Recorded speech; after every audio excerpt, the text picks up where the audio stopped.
Back, another Chicago Star athlete is returning to action. Jeremy Roenick has been out of the Blackhawks lineup since injuring his knee April 2nd. Roenick hopes his season doesn't end like Jordan's did with a second-round loss. Game 2 of the Blackhawks series with Vancouver took place at the United Center. Roenick made his presence felt early as he hit the ice, ready to rumble, mixing it up with Sergio Momesso. Both players would receive minor penalties. Still in the first, it's Kirk McLean. Come on, guys. Kirk McLean making the save on Eric Daze. But Jim Cummins on the rebound. 1-0 Blackhawks. Cummins' first playoff goal. Second period, Vancouver on the power. I do love the horn. Don't like the building, love the horn. Pavel Bure beats Ed Belfour. Chop shell, hockey term. But Paul Stewart waves off the goal. Why? I'd like to see why. Let's go to the replay, Judge. Trevor Linden with one skate in the crease. Questionable call. Ed Belfour, major factor, denies Russ Courtnall. Belfour has allowed 1 goal on 44 shots against Vancouver. Third period, 2-on-1. Patrick Poulin, Kirk McLean beats him up top. Chicago wins 2-0. Belfour 17 saves. Hawks now 6-0 against the Canucks this season. And after a little bit of work tonight, I found out the Canucks are 0-7 in club history after dropping the first 2 games of a series. Following the game, Roenick spoke about his return. That was, my first game plan, to go out and be physical, get the team energized with my physical play, and just try to play good defense, because I know my offensive skills might be, might be off a little bit. But, I went out, I felt pretty good. I tried to throw my body as much as I could and tried not to make too many mistakes, and, I felt pretty good. Spent about 15 minutes on the ice, 19 shifts, didn't have a shot on goal. Keep in mind, this guy had 10 goals, 24 assists for 34 points in 33 regular season games, averaging just under 3 shots per game during the regular season. The bottom line is the Blackhawks were 5-8-2 without him in the lineup. He's back in the lineup tonight, provides a boost. They win. Back to baseball, Minnesota Twins have tonight as they attempted to go up 3-0 in their best-of-7 series with the Vancouver Canucks. But look at Vancouver, late first period. Hawks are on the power play, but Russ Courtnall gets the goal, putting the home team up 1-0. Same power play, 18 seconds later, the Hawks get it. Look at that, Patrick Poulin the goal. Suddenly the game was tied at 1 apiece. To the third period of the hockey game, game tied at 1. Chris Chelios to give away. Russ Courtnall once again, beautiful fakes on Eddie Belfour. And it was 2-1 Vancouver Canucks to the third period. 2-1 Vancouver, 44 seconds to go in the game. Murray Craven, the former Canuck, ties it at 2-2. Into overtime we go. Then in the overtime, Bernie Nichols to Chris Chelios, fakes, beats Kirk McLean. Hawks win 3-2. Here's what Chris Chelios said after the game. I just found myself coming right down the gut of the ice with no one covering me. And Bernie made a heads-up play, heard me yell, and I went to throw to Patrick Poulin. The defenseman went right after him, left me alone. And if I didn't know what I was doing, I'm sure McLean didn't know what I was doing. I got fortunate and slipped it by him. We know we have to play a lot better, and very fortunate, like I said. 3-0's a whole big difference in 2-1, and I think you're going to see a better Blackhawk team out there, more prepared. It's going to be an afternoon game, so both teams are going to have to adjust. Chris Chelios scores 6:22 into the overtime as the Blackhawks move within 1 game of the Western Conference Finals with the 3-2 victory. They can wrap up the series with a win at Vancouver Saturday afternoon. Eddie Belfour makes 32 saves. He has held Vancouver to 3 goals on 81 shots in the series. And by the way, Chicago has won all 7 games against the Canucks this season, outscoring them 32. Well, and I tell you, things are falling into place quite nicely here for the Hawks in the playoffs. I'll tell you about it here in a second. Thriving on extra work, the Hawks have swept into the conference finals, winning their 2nd overtime game in the series and sinking the Vancouver Canucks in 4 straight games. The Hawks facing a desperate Vancouver team out there in the Pacific Coliseum. The Canucks grabbed a 3-1 lead, and a goal here by Roman Otsuka in the second period, beating Ed Belfour. But the Hawks came back in this one. In the third, the Hawks all over Kirk McLean here, and eventually Jeremy Roenick will get the game-tying goal at 10:49. The goalie McLean got turned around. Goal for Jeremy there. But into the overtime they go, and just like Thursday night, it's Chris Chelios with the game winner, and a great feed coming here from Dennis Savard. 2 guys once traded for each other, win the game for the Hawks 4-3, and it's now on to the NHL semifinals after a nice come-from-behind victory at Vancouver.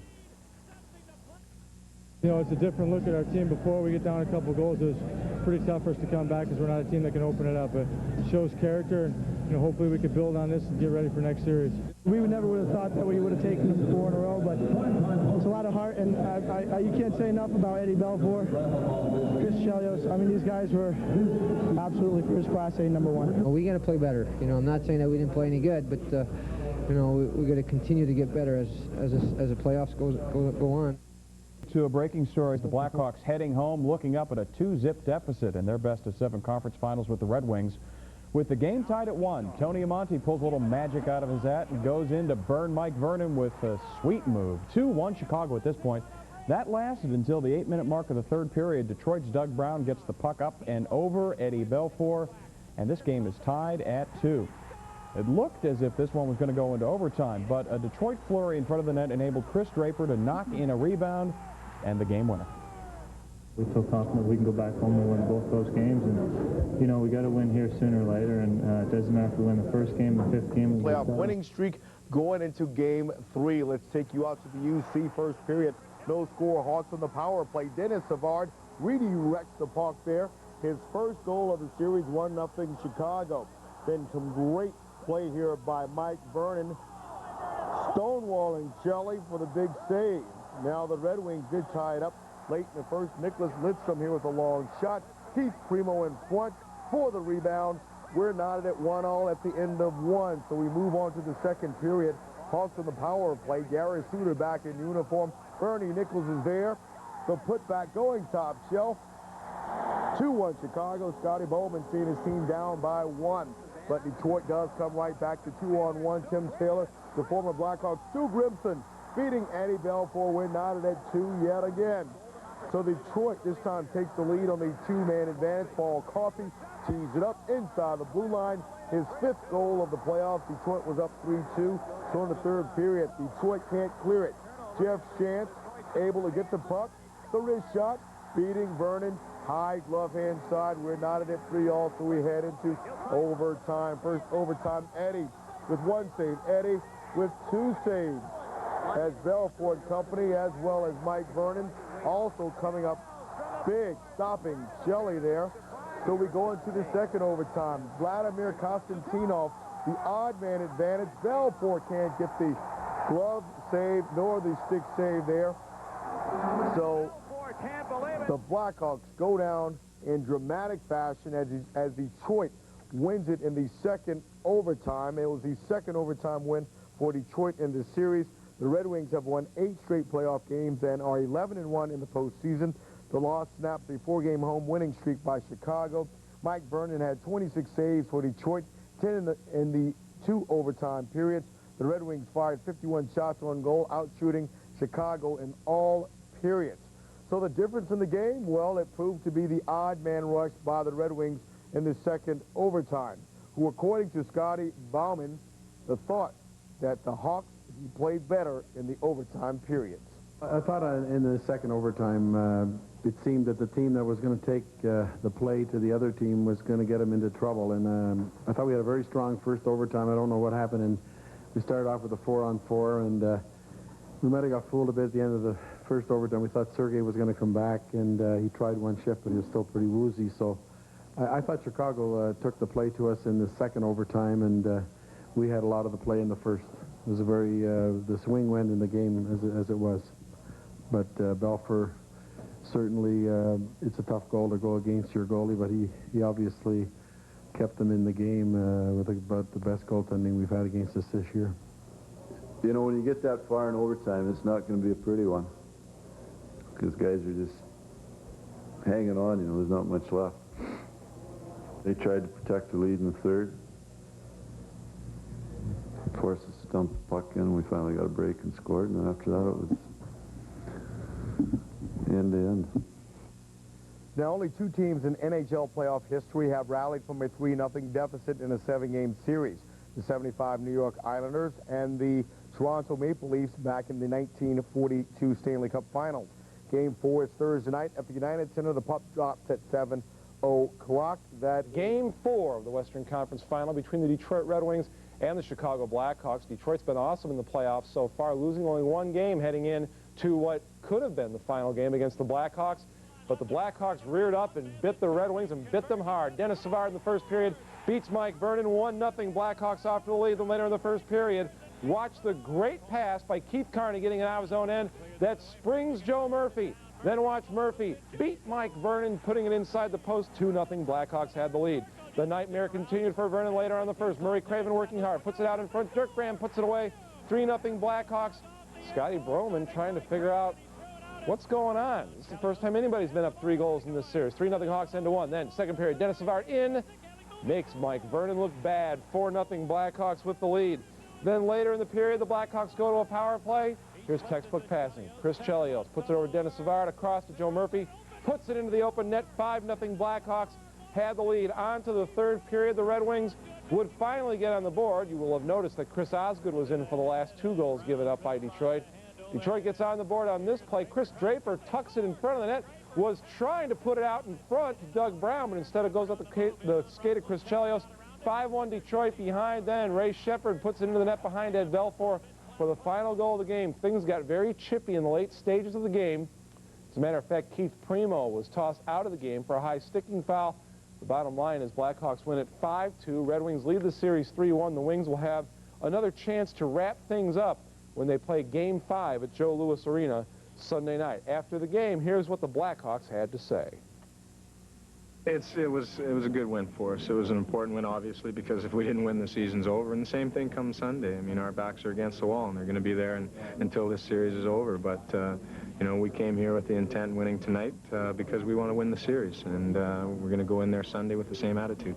I'm sure they're sitting down there saying that they didn't play as well as they could have. And we're in this room saying that, you know, that we played well. So, I mean, it's playoff hockey, and our backs were against the wall. I mean, their power play's kind of really, it's hurt us the first 3 games. It scored key goals at key times for them. And tonight our penalty killing unit was excellent. And I mean, that's a big part of their team is their power play and specialty teams. And we feel 5-on-5 that we have a good chance of beating them and stay out of the box. We were aware, especially early, that even a 2-3 goal lead with that much hockey left to play in the second period wasn't an insurmountable lead, especially the way that team could score goals. So we stuck to our game plan pretty well at that time, though. We didn't try to open it up and, you know, take some chances offensively. We stuck to our game plan and did it really all the way into the third period, and then the third period was kind of a mishmash. And in the night of the NHL Western Conference Finals, the Chicago Blackhawks finally got on the board, but still trailed 3-1. Each game except for Game 4 has been decided by 1 goal. Sunday night, 2 overtime periods were needed to settle the difference. This marks the 3rd time in the series that an extra stanza was needed to decide the winner. First period, the Hawks on the power play. Gary Suter with the whiff. The puck's in the slot, but Dennis Savard bangs it home past Mike Vernon. 1-0 Chicago. It's been a very physical series. Chris Draper up inning. Bernie Nichols, ooh, that's gotta hurt, and it was a very physical game to say the least. Second period, looks like Detroit would score. Mark Howell shoots from the far side, and Eddie Belfour there to close it down. Then here's the most spectacular save. Doug Brown to Sergei Fedorov. Watch Eddie making the stretch, and he gets it, and you just can't do it any better than that. But the Red Wings did score in the second period. The captain, Stevie Eiserman, and the octopi, plural for octopus, would fly. Then it took 2 overtime periods, and that's until Slava Kozlov would break the tie in that second stanza. The Red Wings would win it 2-1, and yes, they do move on to the Stanley Cup Finals. The Red Wings, who won all 3 overtime games in this series, are in the Stanley Cup Finals for the first time since the 65-66 season, when they lost to the Montreal Canadiens. The Red Wings have not won the Stanley Cup since 1955, the longest current drought in the league among teams who have won the Cup. The Red Wings will host either the Philadelphia Flyers or the New Jersey Devils on Saturday night. That's an 8 p.m. start Eastern time. Detroit is unbeaten in 8 home playoff games, outscoring their opponents 30-11. As far as Eddie Belfour is concerned, he had a spectacular game in a losing cause, finishing with 45 saves, including 18 in the second